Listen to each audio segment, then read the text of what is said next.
Bonjour, alors aujourd'hui on regarde une deuxième notion très importante au niveau des graphes qui va donc représenter les notions de chaîne et de cycle.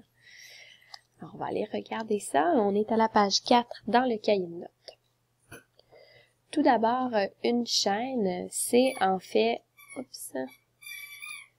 une chaîne va être en fait le passage d'un sommet en un autre en suivant les différentes arêtes. Au niveau des chaînes, il y a deux choses qu'on peut regarder. On peut regarder la longueur d'une chaîne et on va pouvoir regarder la distance entre deux sommets. La longueur d'une chaîne, qu'est-ce que ça va représenter? En fait, ça correspond au nombre de fois que l'on passe d'un sommet à un autre. Donc, le nombre de sommets correspondrait à la longueur de la chaîne.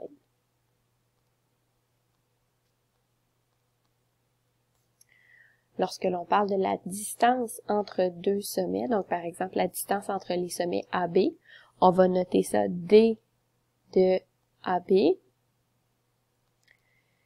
Ça va correspondre à la longueur de la chaîne la plus courte qui va relier les deux sommets. Alors des fois, il va y avoir différentes chaînes pour se rendre entre deux sommets, mais là on va rechercher la plus courte d'entre elles. Alors, si on y va tout de suite de l'exemple qui est identifié ici, vous avez à droite le graphe DEFGH. Alors, ce qu'on nous dit, on a DEF et EFGHGD, ce sont des chaînes.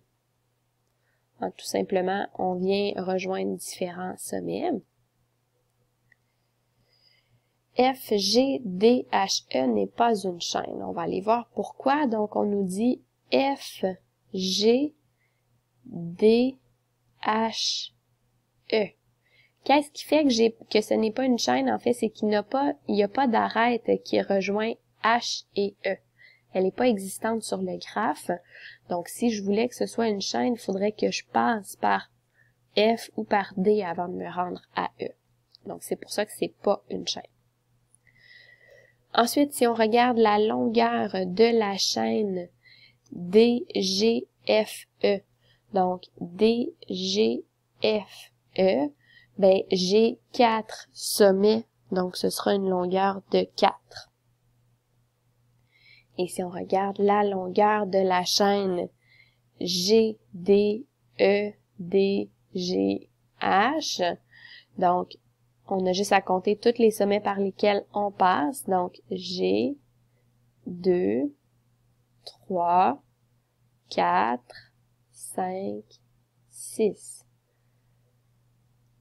Donc, voici la longueur de la chaîne. Ensuite, si on recherche la distance FH, donc je recherche la chaîne la plus courte entre F et H, ben j'ai tout simplement une arête directe, donc dans ce temps-là, c'est une distance de 1. Si je veux la distance HE, donc je recherche le chemin le plus court, donc j'ai pas de ligne directe, ce qui fait qu'il va falloir que je passe par D pour une distance de 2, et on aurait la même chose en passant par F pour une distance de 2. Alors voilà pour la notion de chaîne.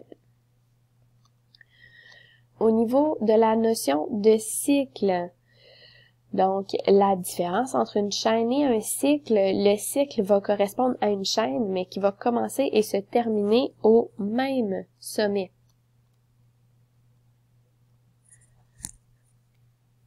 Alors, tout simplement, la lettre à laquelle je commence, je vais devoir finir à cette lettre-là. Donc, si on regarde ici, A, B, E, C, D, A, je commence à A, je termine à A, puis ce sont tous des chemins qui existent. Donc, même chose pour D, C, E, B, E, A, D. Tous des chemins qui existent et je commence et je termine à D. Donc, tous deux sont des cycles. Si on regarde cette fois A, D, C, E, A, B, ce sont tous des chemins qui existent, sauf que la problématique ici, je ne commence pas et je ne termine pas par la même lettre. Donc, la raison pour laquelle c'est pas un cycle, il ne se termine pas à.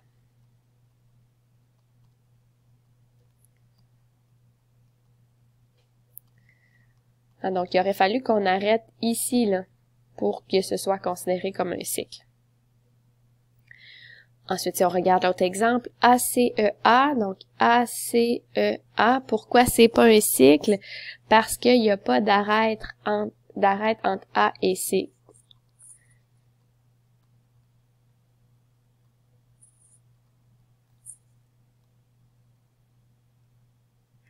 Donc, tout simplement, il faut que ce soit des arêtes existantes aussi.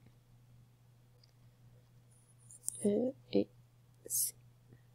Alors, voilà pour la notion de cycle ici. On va à la page 5. Alors, page suivante. On va voir la notion de chaîne simple et de cycle simple. Alors ça, c'est une notion qui va être quand même très, très, très importante au niveau des chapitres des graphes. Alors, une chaîne va être dite simple s'il n'y a pas de répétition d'arête. Et même chose, le cycle va être simple s'il n'y a pas de répétition d'arête.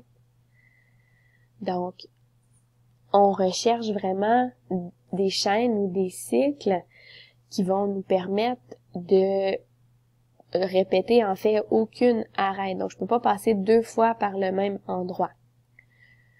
Donc, si je regarde l'exemple 1, donc, je veux des chaînes simples, ben, il y a plein de possibilités. En fait, là, on pourrait par exemple faire B, C, D et A. Ce serait une chaîne simple parce que j'ai pas réutilisé la même arête. On pourrait aussi y aller de F, E, C, B, A, D. Hein? Donc, j'ai aucune répétition d'arête ici. Donc, c'est aussi une possibilité de chaîne simple. Et si on regarde les cycles simples, ben, tout simplement, je veux pouvoir commencer et terminer au même sommet. Donc, ici, on nous parle de 2, 3, 1, 2. On voit que c'est un beau cycle et on ne passe pas par par les mêmes arêtes. On aurait aussi pu parler de 2, 3, 4, 1 et 2. Ça aurait été aussi un cycle simple.